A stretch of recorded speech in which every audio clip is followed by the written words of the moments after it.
황심이의 빨간 펜 공지사항. 안녕하세요. 황심소 편집자 황심이 인사드립니다. 지난 사례분석 세미나 1부에서는 중학교 3학년에 재학 중인 그림소녀의 상담 사례를 다루었습니다. 듣긴 들었는데 기억이 가물가물하시다고요? 걱정하지 마세요. 그런 여러분의 기억을 되살려드리기 위해 오늘도 황심이가 빨간 펜을 들고 여기 이렇게 서 있습니다. 자, 지금부터 황심이가 다시 읽어보는 내담자 어머니가 보낸 내담자의 사연입니다. 박사님 안녕하세요. 상담을 신청한 이유는 중3인 딸 때문인데요. 아이가 사연을 써야 하지만 엄마가 알아서 해달라고 해서 제가 사연을 씁니다. 저와 남편이 한참 문제가 많던 작년에 딸아이가 학교에서 한 1분 정도 경기를 한 적이 있습니다. 옆반 남자아이가 그 소식을 듣고 딸 반에 와서 딸에게 마귀야 물러가라 라고 말해서 상처를 받았고, 담임 선생님께서 중재를 하여 딸 아이에게 사과를 하였고, 원래 문제가 많던 그 남자아이는 다른 학교 폭력 문제로 처벌을 받아 전학을 갔습니다. 딸은 병원에 가서 검사를 받았는데 지극히 정상이라서 추가 검사를 받을 필요 없고 심리적인 문제 같다고 합니다. 그 후에 몸을 떠는 증세는 여러 번 있었지만 고개를 푹 숙이고 참아서 옆짝은 몇 번 괜찮냐고 물어봤지만 다른 아이들은 잘 몰랐을 거라고 해요. 딸은 친구 관계가 문제의 원인이라고 생각하고 저는 남편의 행동이 증상을 촉발시켰을 거라고 생각합니다. 미술학원 선생님 말로는 주 2회 미술학원에 가는 중에 한 번꼴로 몸을 떠는 걸 목격하셨다고 합니다. 아이디얼 휴먼 컬처인 아이라서 마음 편안하게 해주고 남편도 화내지 않고 잘 하려 하니 시간이 지나면 괜찮아질 거라고 생각했습니다. 요즘은 그림을 좋아하는 친구들과 함께 유튜브 만들기도 하고 컴퓨터 게임도 하고 밤늦게까지 보이스톡으로 이야기도 하기에 친구들과 잘 지내고 있는 것 같아서 다행이라고 생각했습니다.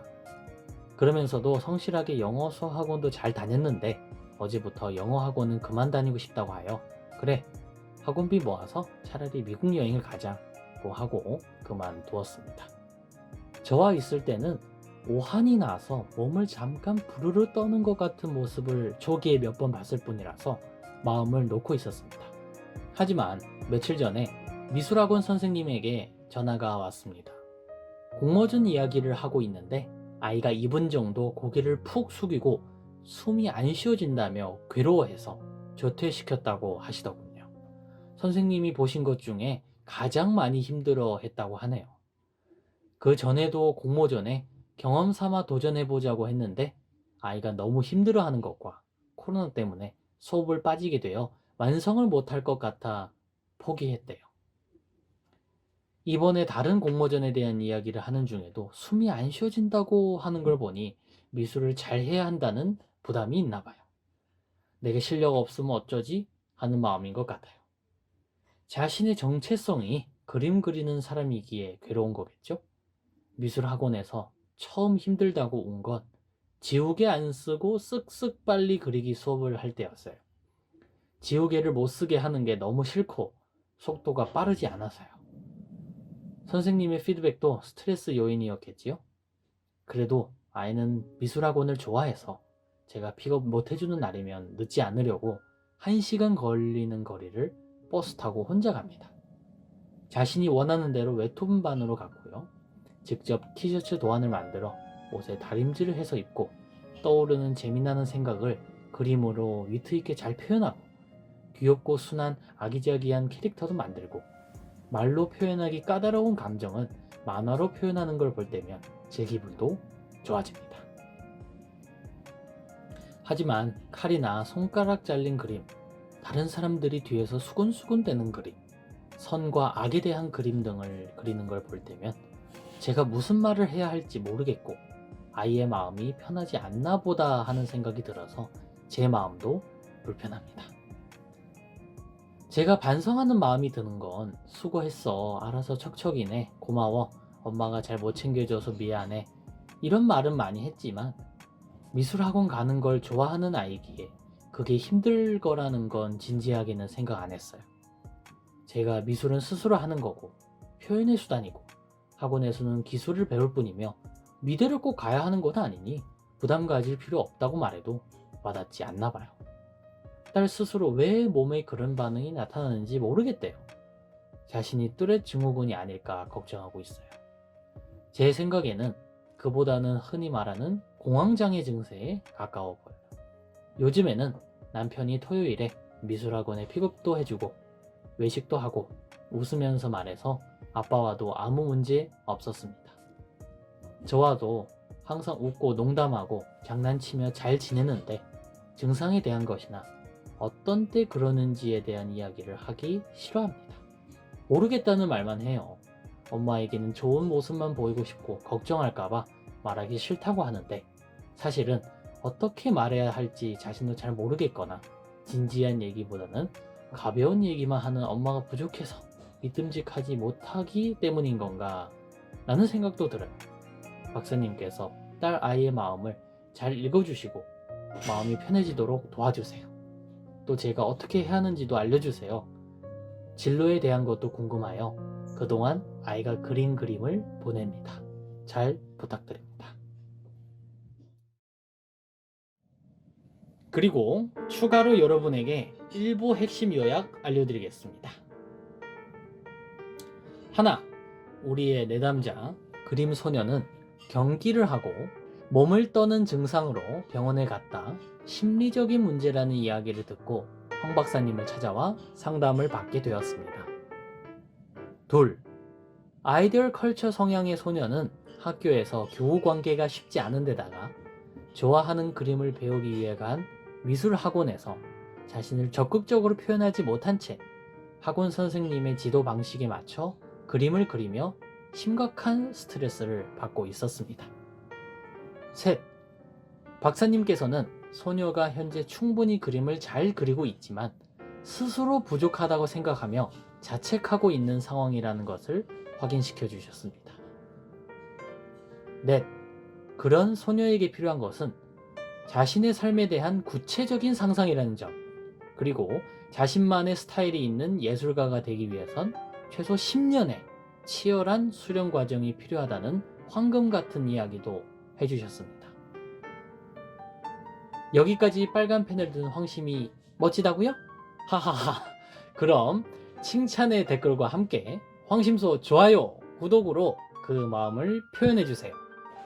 자, 그러면 이 사례 분석 세미나 2부에서는 그림 소녀의 상담이 마음을 어떻게 읽고 어떻게 터치하여 어떤 마음의 치료가 일어나는지 여러분 잘 시청해 주시면 감사하겠습니다요.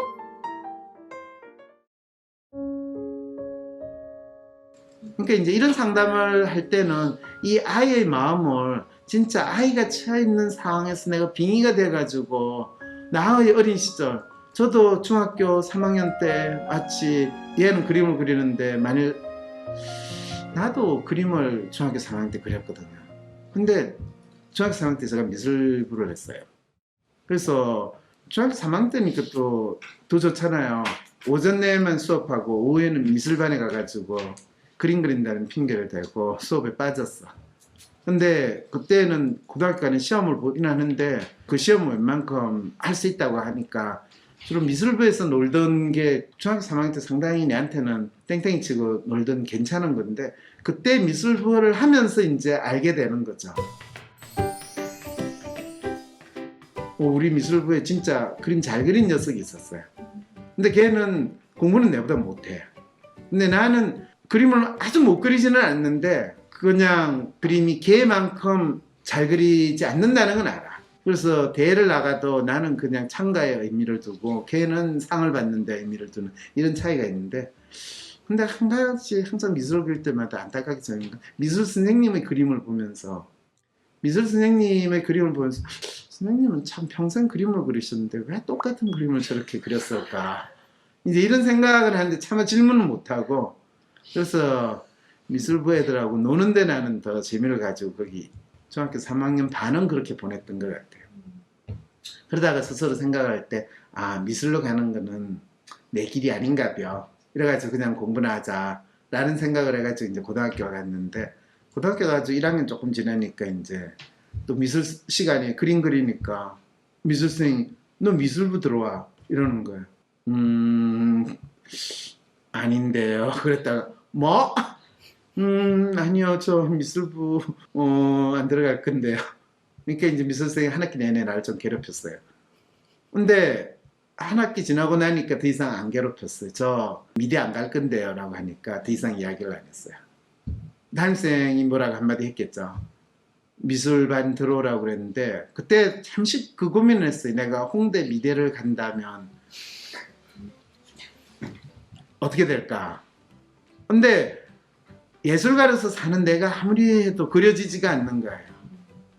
그랬을 때 이제 2학년에서 3학년을 가면서 미대는 아닌 것 같아.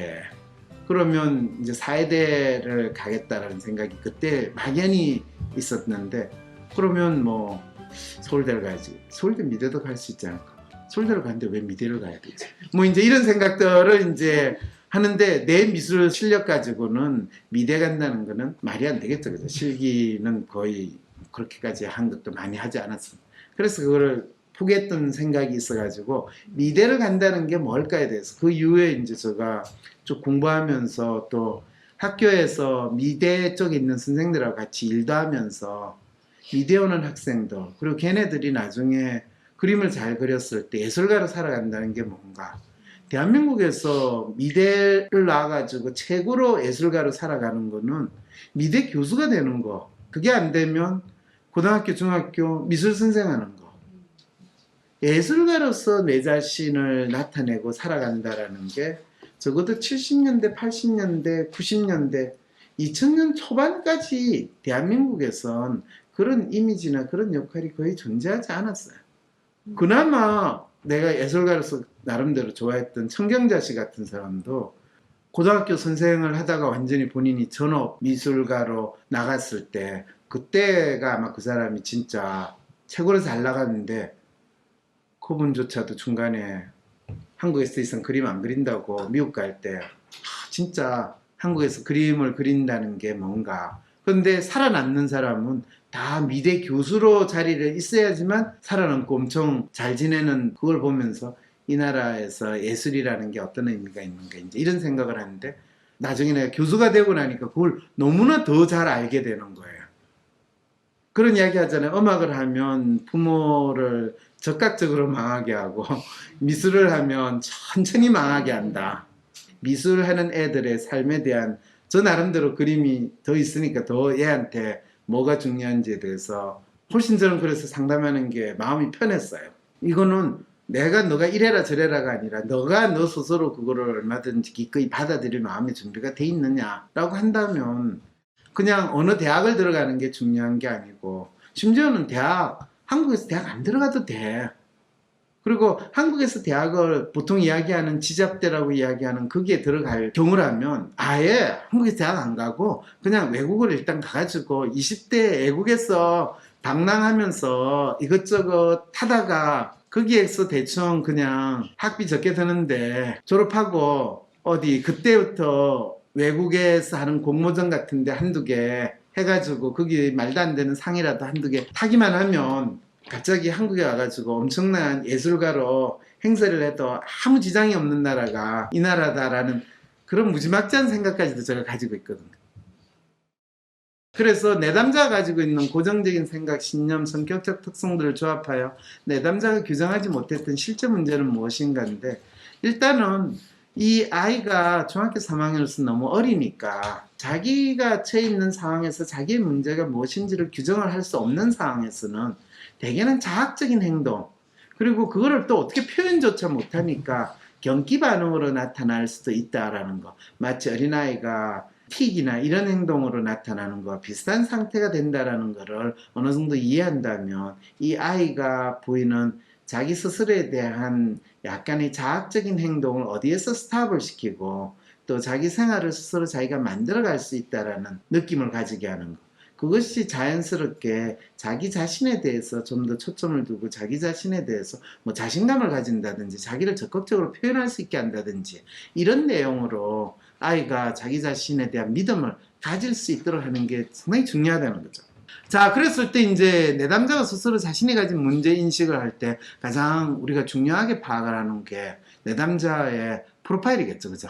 저 프로파일 보면 아이디얼리스트 애가 얼마나 쪼그라든 상태에서 그래도 자기 나름대로의 세계를 추구하고 싶고, 현실 프로파일은 그런데 이상 프로파일을 보면 자기가 더 적극적으로 다른 사람들한테 인정받으면서 돌격 앞으로 하든지 사람들한테 멋진 자기 모습을 보여주고 싶다는 마음을 가지고 있는데 여전히 자신에 대한 확신이나 믿음이 상당히 약하다는 것을 알 수 있죠. 그렇다고 정서적인 혼란이나 이런 게 아주 심한 상황이냐? 그렇지 않아요. 그 말은 얘가 멘탈리, 이모셔널리 프로블럼 있는 상황 전혀 아니라는 거죠. 자, 그랬을 때 어떻게 하면 이 아이가 자기 자신을 있는 그대로 받아들일 수 있을까? 이거는 아주 간단해요. 아이디얼리스트 그 자체를 수용하고 또 자기가 남들과 다르다라는 거, 남들이 자기를 특별하게 또는 이상하게 대하는 것이 자기의 존재를 더욱더 인정해 준다라는 거, 이거를 스스로 믿어야 돼요. I'm so special, I'm different. 그림 그리는 사람한테는 진짜 필요하다는 겁니다.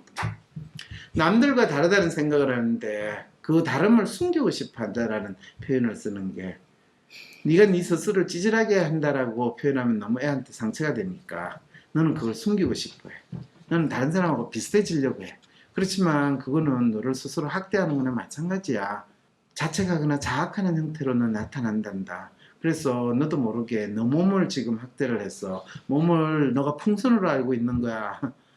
너 몸은 풍선이 아니야. 얼마나 사랑스럽고 이쁜 몸인데. 네, 그림 그리는 걸 좋아하고 빠져 있으면서 잘해야 한다고 생각한다. 잘한다는 거는 스스로 뿌듯하고 즐기면 되는 거지. 꼭 학원 선생님이 요청하는 거, 공모전에 나가서 상을 받는 거, 그게 아니야. 그리고 공모전에 나가도 돼. 그런데 너가 떨어지거나 상을 못 받으면 스스로 자책할 가능성이 있으니까 피하고 싶은 건데. 자, 그리는 그림 중에서 손가락이 잘린 그림, 성과학에 대한 그림 등 다른 사람이 봤을 때 어두워 보이는 그림을 그리기도 하는데, 이거는 자기가 뭘 그리는지 자기가 그리는 데 대해서 혼란스러울 때 애들이 자기의 특색을 보이고 싶어서 또 학원에서 많이 추천을 해요. 네가 생각할 수 있는 계기한 너 감정을 다 쏟아부어가지고 그려봐, 뭐 이런 거. 부모님에게 착한 아이, 좋은 모습을 만들어 보이고자 한다고 생각한다.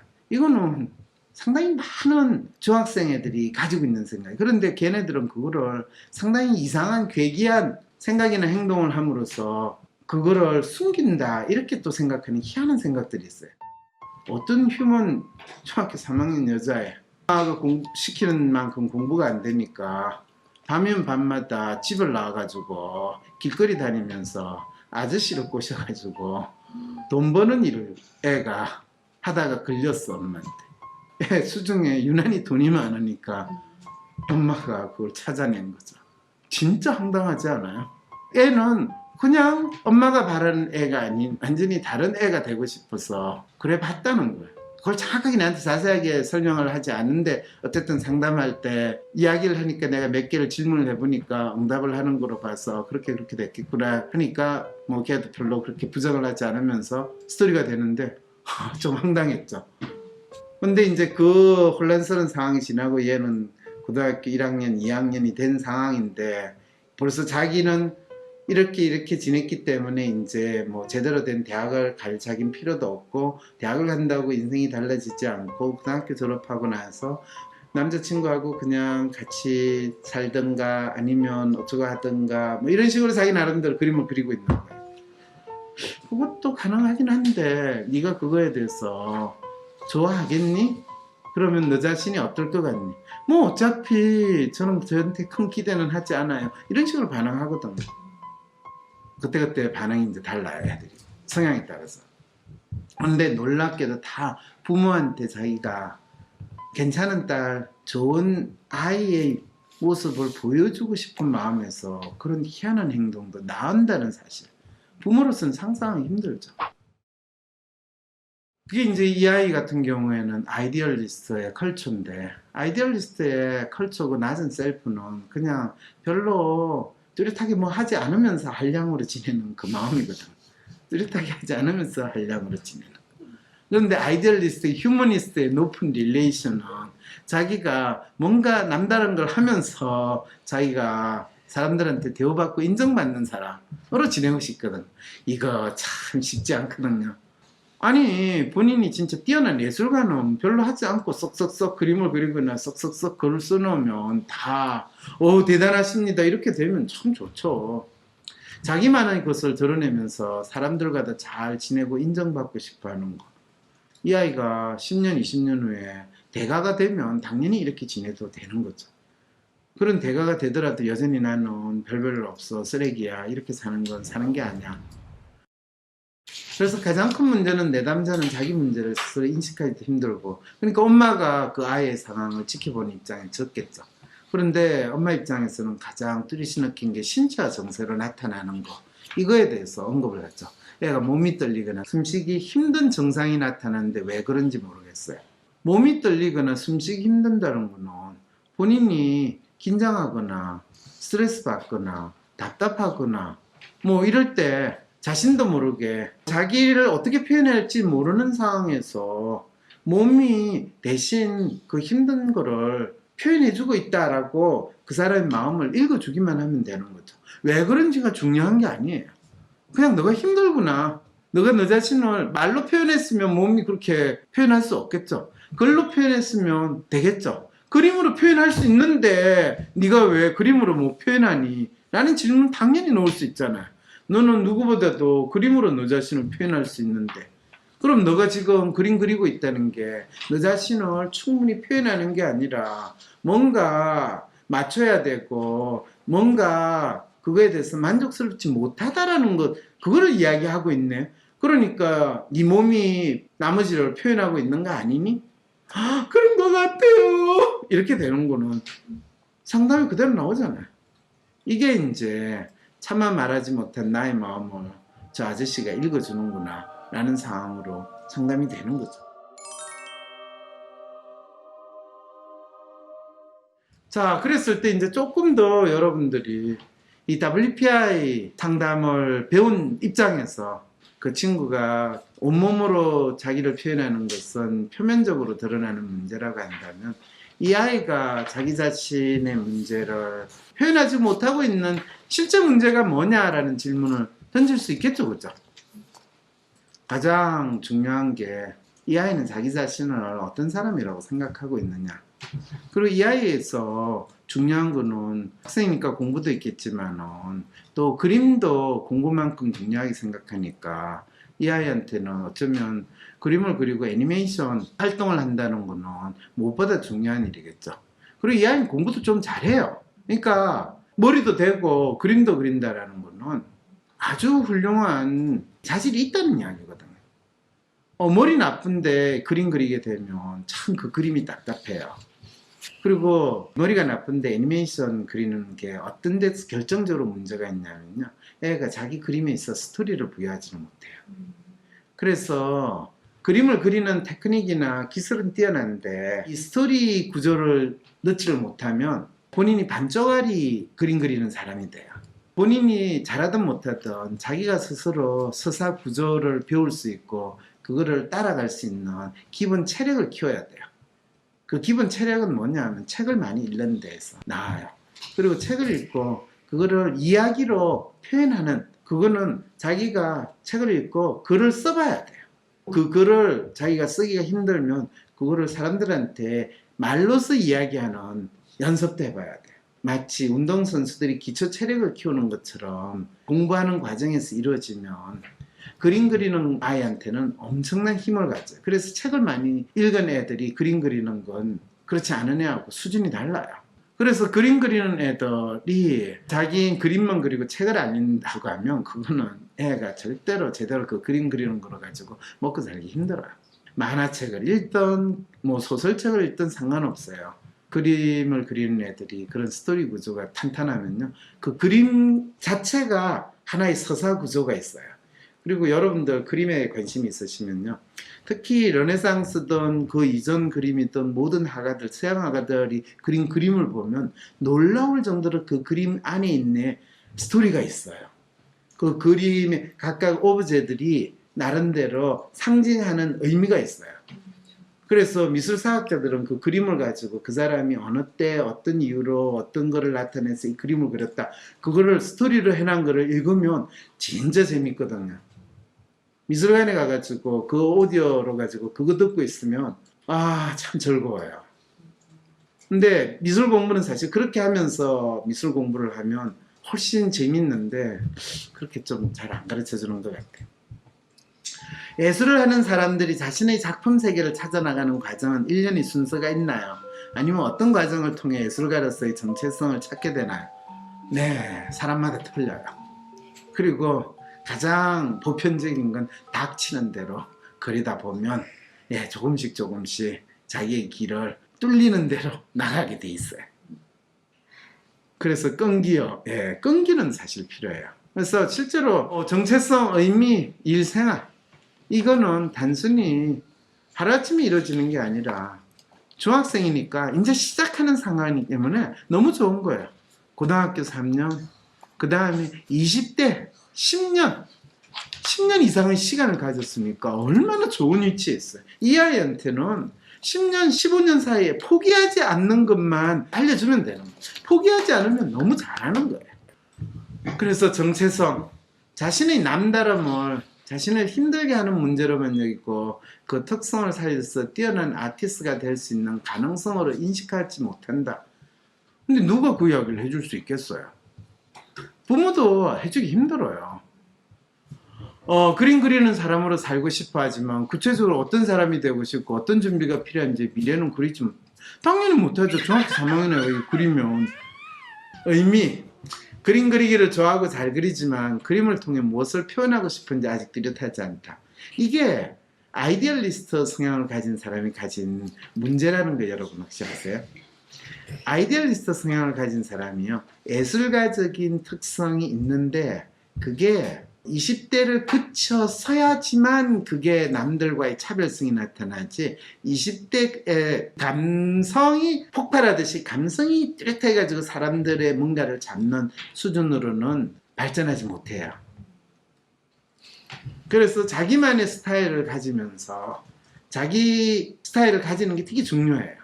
그래서 얘가 애니메이션을 한다면 스토리 구조, 독특한 소재, 이걸로 가지고 나중에 애니메이션 작가로서 어필을 할 수 있지, 결코 얘가 그림을 잘 그려서 애니메이션 작가로서 하는 데에서는 한계가 있어요.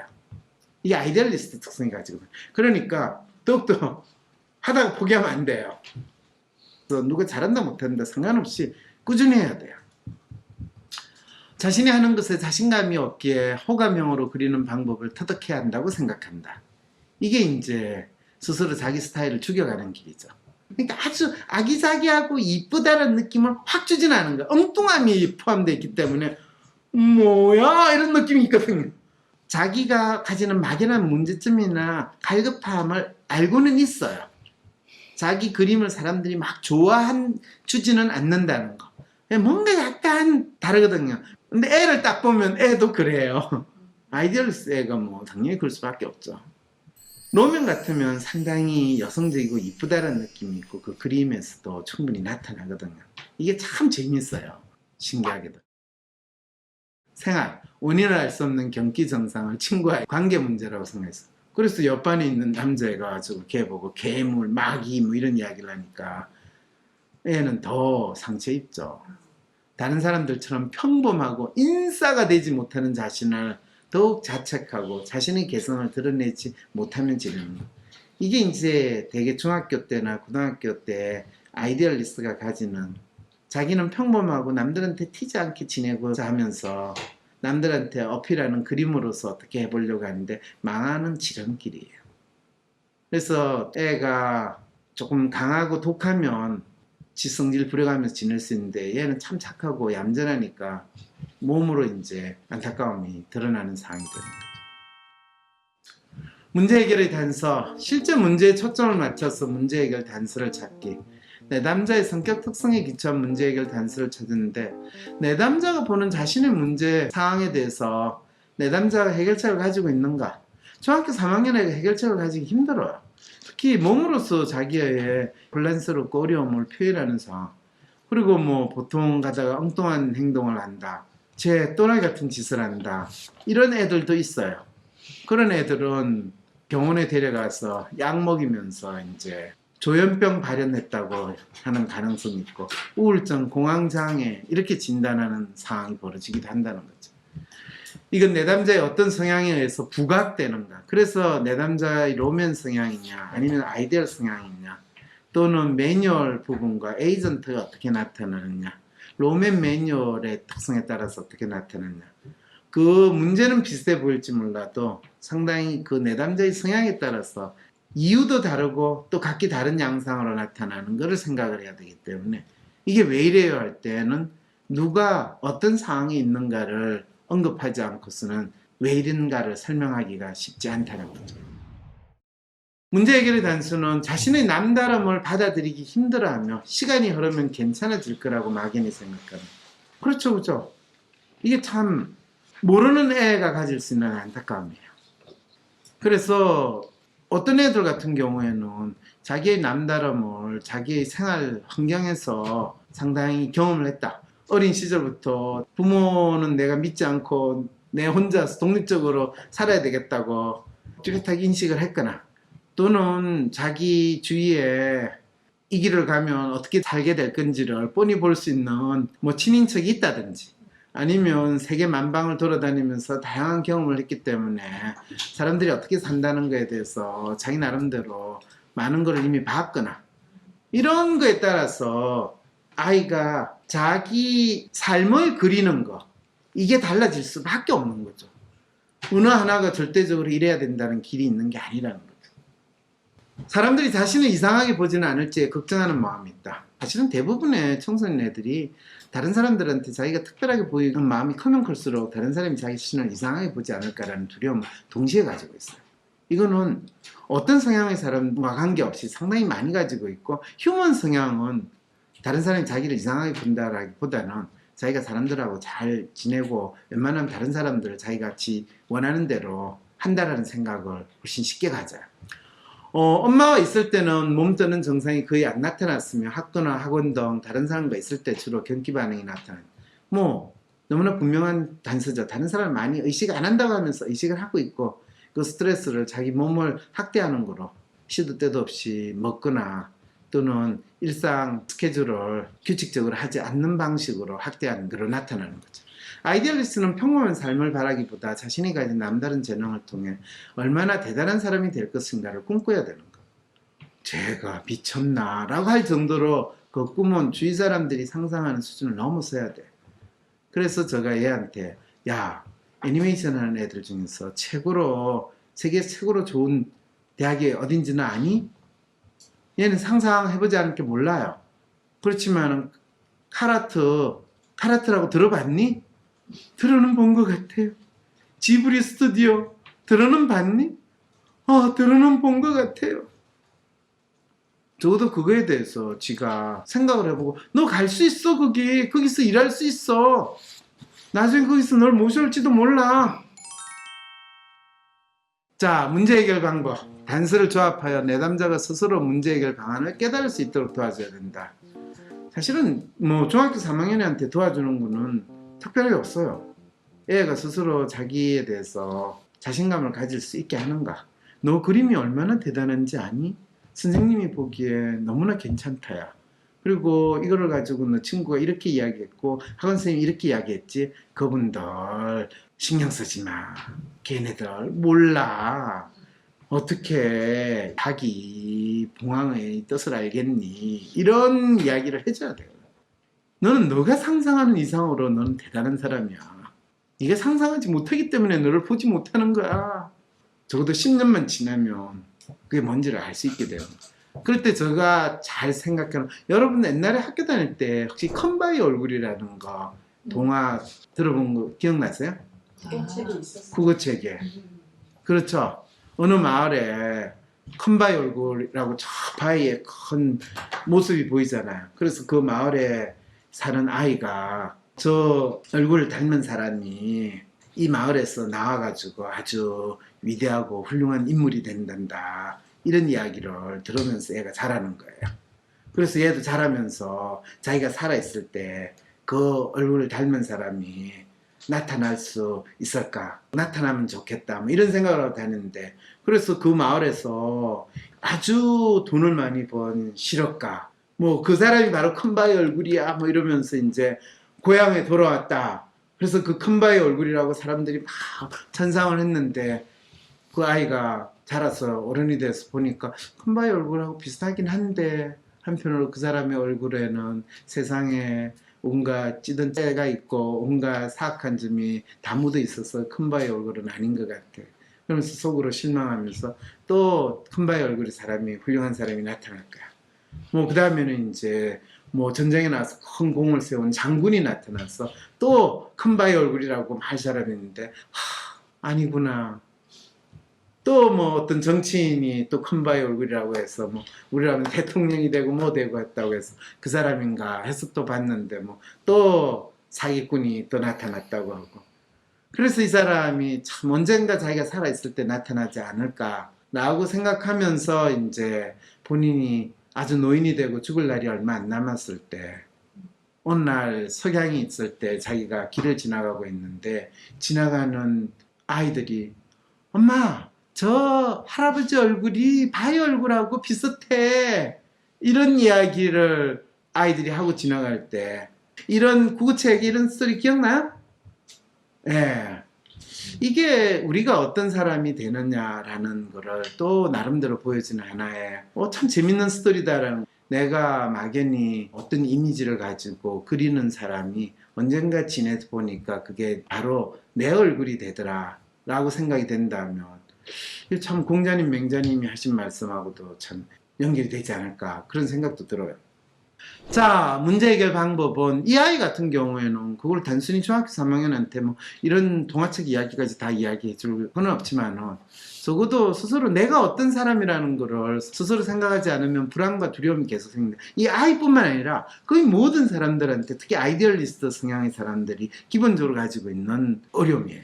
특히 셀프가 낮으면 이거는 마치 고질병처럼 이 사람한테 작동을 하거든요. 30이 될 때까지 남다른 삶을 살기로 다짐하고, 어떤 공부와 수련을 통해 어떻게 남다른 사람으로 살아갈 것인가에 대한 분명한 그림을 그려야 돼. 30이 몇 년 남은지 아니? 15년밖에 안 남았어. 그런데 15살 애가 30을 상상하는 거는 거의 진짜 오지 않을 시간을 상상하는 만큼 긴 시간인 거 아시겠죠? 네. 제가 초등학교 무렵에 공자님 말씀을 배우잖아요. 30이 입졌는데 40이 부록이고 뭐 50이 지천명이고 뭐 이제 이런 식 있잖아요. 그럴 때 중학교 때 그럴 때, 아니 공자님이 30이 돼서 입지를 한다고? 왜 이렇게 늦게 했지? 20이 될 때 입지를 해야 됐냐? 나는 지금 고등학교 이제 들어가면 어떻게 살아야 될까? 이 생각을 하고 있는데, 이게 입지인데 공자님이 그 훌륭하시고 똑똑하신 분이 왜 그렇게 늦게 됐냐? 나는 적어도 20대 전에는 내 입지를 할 거야. 이렇게 생각을 하고 20이 올리면 엄청 시간이 많이 기다릴 줄 알았어요. 근데 금방 어느 순간이 지어서 30이 지내서 어느 시점에 나에게 있어야 입지라는 게 뭔가, 나는 무엇을 위해 살고 있는가, 이 생각을 30대 중반쯤에 제가 하면서 저 스스로 참 허망하게 생각했거든요. 그러니까 40이 결코 오지 않을 거라고 생각했던 40이 얼마 안 남았을 때, 거의 30대 후반에서 40대 들어갈 때는 저희 발작적으로 전 살았던 것 같아요. 그러니까 부록이긴커녕 발작이구만, 이런 생각을 하면서 지냈던 것 같아요. 10대 때는 건방지게, 공자님이 이걸 좀 빨리 하셔야지 뭘 이렇게 늦게 하셨어 한데, 30이 지나고 40이 지나고 50이 될 때 여전히 헷갈리는 삶을 살고 있다고 느낄 때는, 그게 진짜 보통이 아니구나를 더 느끼게 돼요. 그리고 실제로는 공자님이 살았을 때 평균 수명은 40배예요, 40. 그 당시 사람들은 40이에요. 그러니까 부록을 지나자마자 다 하늘나라로 가는 그 정도인데, 그분은 부록 다음에 50, 60, 70은 내 마음 가는 대로 하나 이치에 어긋남이 없다, 이렇게 표현할 정도가 됐을 때, 우와. 그래서 본인이 원하는 그림인지 뭔지를 자신의 그림을 가지고 더 생각하고 연습한다. 본인의 남다름을 감춰야 한다고 생각하지 말고 남들이 자신을 다르게 보는 것은 내 능력으로 인해 감수해야 할 것이라고 받아들인다. 이게 아이디얼리스트한테 네가 남다른 거는 마치 천연과 같은 너 나름대로의 핸디캡이라고 생각할 수도 있지만 그게 엄청난 자산이야. 남들에게 결코 쉽게 보여주면 안 돼. 잘 꽁꽁 숨겨가지고 있어야 돼. 라고 그 대신에 너가 혼자서 갈고 닦아야 된다라는 이거는 중요한 메시지거든. 다른 사람의 반응에 눈치 보지 말고 네가 잘하는 것으로 너만의 길을 간다는 마음으로 지내야 된다. 사실은 저도 지금 중학교 3학년한테 이 이야기를 해줄 수 있게 돼서 너무너무 기뻐요. 제가 고등학교, 대학을 거치면서 대학 내내 나름대로 파악을 했던 게 이 내용이었고 대학원 시절에 그것이 확인되는 과정이었고 20대가 이거를 수련하는 과정이 되고 30대에 또다시 그거를 확인하는데 적어도 20대에 그렇게 지냈기 때문에 30대에는 비교적 방패막이가 되는 거로 가지고 나름대로 살지 않았나라는 그런 생각은 들어요. 지금 생각합니다. 구체적인 해결 전략. 현재 여건 속에서 주변 사람이나 환경 속에서의 실제적인 대응 전략은 무엇인가를 확인하는데 중학교 3학년 애가 스스로 한다는 건 힘들겠죠. 그러니까 상담하는 사람이 이 부분에 대해서는 가능하면 현재 아이가 이해할 수 있는 수준으로 알려주는 게 필요하겠죠. 자신의 목표는 캘리포니아 아트스쿨로 정하고 대학 졸업 후 디즈니나 픽사의 세계 최고의 애니메이터 또는 웹툰 작가가 될 거라고 다짐한다. 뭐 사실은 네이버 웹툰 작가만 하더라도 괜찮아요. 그리고 돈도 많이 벌어요. 네, 미술학원을 다니면 선생님이 시키고 알고 있는 수준에서 벗어나 자기만의 남다른 그림을 그린다는 게 무엇인지 알기 어렵다. 학원보다는 혼자서 그림 그리는 시간을 많이 가지고 그림 그린 것은 인스타에 올린다 이러는 거예요. 학원은 그냥 네가 가서 마치 학교 가가지고 시간 보내듯이 시간 보내는 곳이라고 생각하지 학원 선생이 네한테 뭔가를 가르쳐 줄 분이었으면 벌써 그분이 예술가로 대성하지 않았겠니? 미술학원을 다니면 선생님이 시키고 알고 있는 수준에서 벗어나 다니는 게 힘드니까 자기 걸 찾아야 되고 겨울방학 시작할 때 좀 그림 그린 걸 가지고 2차 상담을 받아라 차라리. 남들이 좋아하는 거에 맞춰야 한다는 생각을 하지 말고 어머님 아셨죠? 그것처럼 처음에는 누구도 이해하지 못하는 걸 하더라도 너만의 길을 가는 아티스트로 성장하고 있다. 엄마는 믿어. 라는 이야기만 하면 되는 거예요. 아니 뭐 홈스쿨링이나 뭐 이런 거 해서 아이를 지도하는 방법도 있지 않아요? 있겠죠. 근데 그게 별로 도움이 되지 않는다고 아이디얼리스트 자녀에게? 아이가 원하면 해도 되는데 네. 그냥 굳이 무리해서 홈스쿨링 뭐 그럴 필요는 없잖아요. 그러니까 이런 거죠. 어떤 방법이 얘한테 최고로 좋다라는 거는 사실은 없어요. 지금 얘가 나름대로 거기서 자기가 잘 지내면 그게 최고로 좋아요.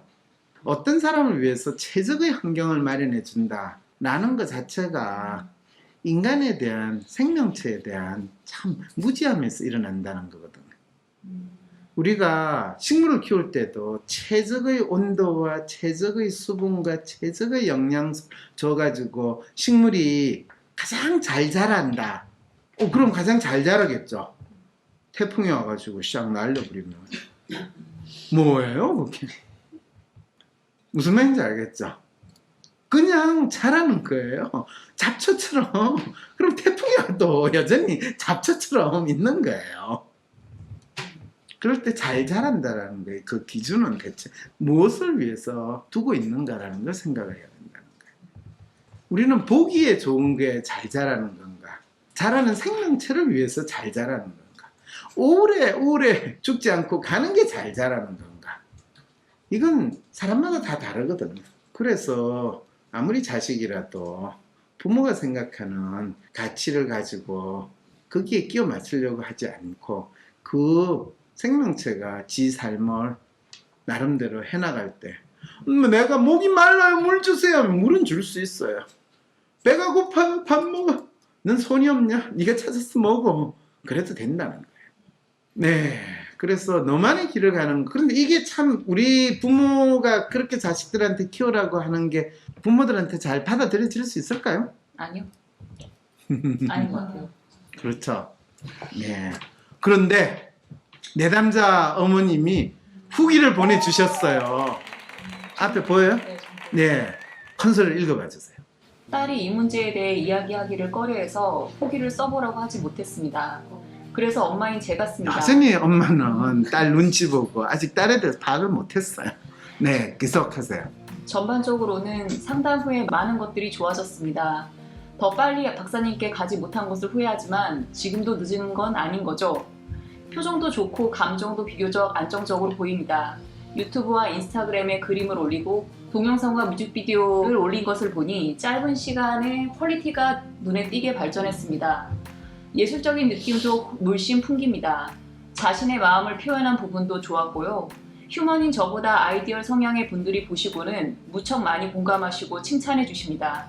앞으로도 꾸준히 그림을 올리겠죠? 제가 상담 사연에 썼던 손가락이 잘리고 칼을 들고 있는 그림들은 뮤직비디오에 사용되는 그림이었더군요. 몸이 떨리는 증상은 학원 선생님께 여쭤보니 미술학원에서는 관찰되지 않고 있다고 해서 마음을 놓았습니다. 딸의 말로는 집에서는 가끔 증상이 있었다고는 합니다. 증상의 정도나 횟수를 물어보았으나 딸의 표정이 어두워지며 말을 하기 꺼려하여 엄마는 모르잖아. 아무 이유 없이 우울한 기분을 모르잖아. 엄마는 말만 휴먼이라서 했습니다. 몰라요.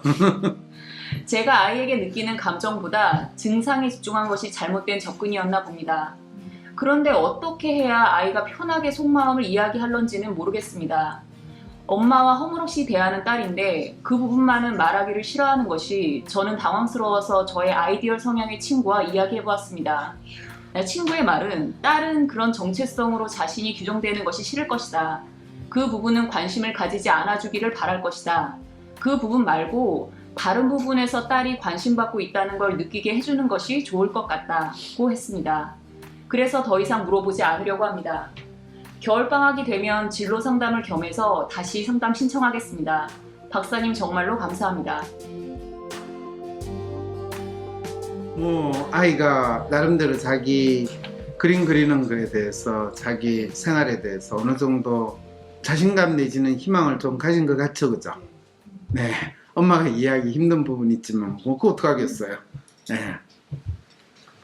또 어떤 분이 지금 내담자의 경우에서 자신이 좋아하는 작가나 작품을 찾아가면서 자신의 정체성을 찾아가는 과정을 안내하기는 이런가요? 이러지는 않아요. 얼마든지 할 수 있죠.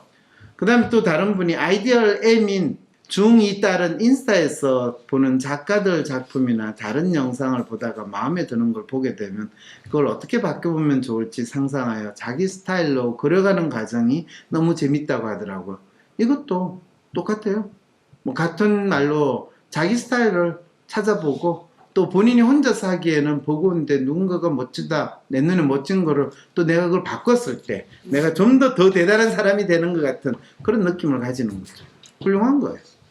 모방은 창조의 어머니다. 뭐 이런 거 있잖아요. 그죠? 그러니까 처음에 배울 때는 열심히 모방하는 게 전혀 나쁘지 않아요. 꼭 아무것도 없는 상황에서 창의적인 사고와 창조를 해야 된다. 미친 짓이죠. 네, 그건 자학이에요. 네. 어떠세요? 아이디어리스트가 이렇게 힘들어하는 거에 대해서 처음 하셨죠? 네, 처음 알았어요. 그렇죠. 한 선생님 같은 경우에는 본인의 어린 시절이 연상이 되세요? 저는 예전에 어떤 사연을 들으면 네. 다른 나라 언어 같아서 잘 모르는 부분이 많았는데요. 네. 이 친구의 글을 봤을 때는 네. 되게 뭐 슬프다, 이게 단어 하나하나가 되게 마음을 와닿고 아프더라고요. 네. 그리고 이제 이 사연을 봤을 때 제일 좋았던 건 또 둘째가 아이디얼인데 키울 때 좀 되게 많이 도움이 되겠다는 생각.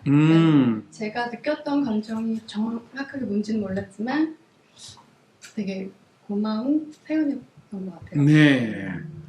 그러게요. 지금 이제 애가 인스타에 이런 식으로 이제 그림을 그려놓고 있는 거죠.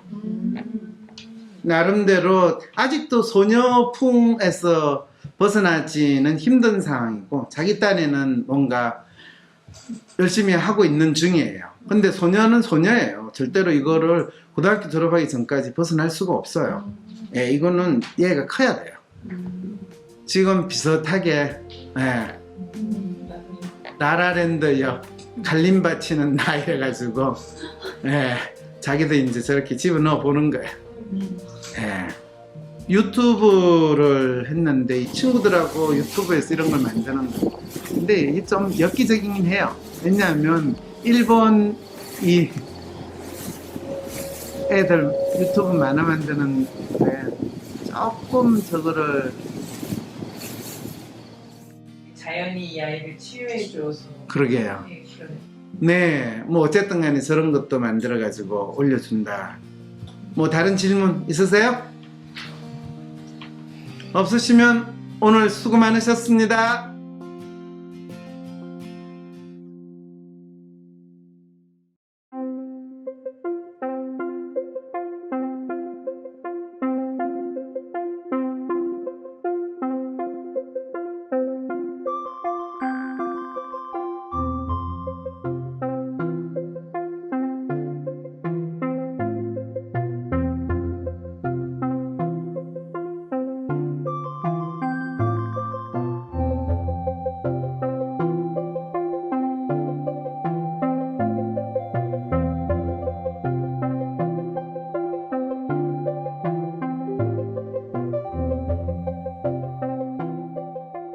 한이양의 얘기를 조금 해볼까 하는데요. 아, 그래요? 먼저 그림을 한번 보시도록 하겠습니다.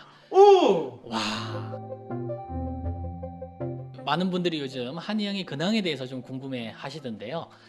알아보니까 지금 한이양이 독립을 포기하는 상황까지 왔다고 합니다. 왜 포기한지 혹시 들어보셨어요? 네가 독립한다고 나가는 순간에 너를 폐쇄병동에 다시 집어넣겠다 라고 하는 이 상황이 벌어진 거예요. 그 한이양의 독립을 좀 도우고자 우리 황심서 가족분들과 함께 젊은 독립예술가의 탄생 그리고 성장, 독립을 이끌어주는 이런 프로젝트를 한번 소개해 올려볼까 합니다.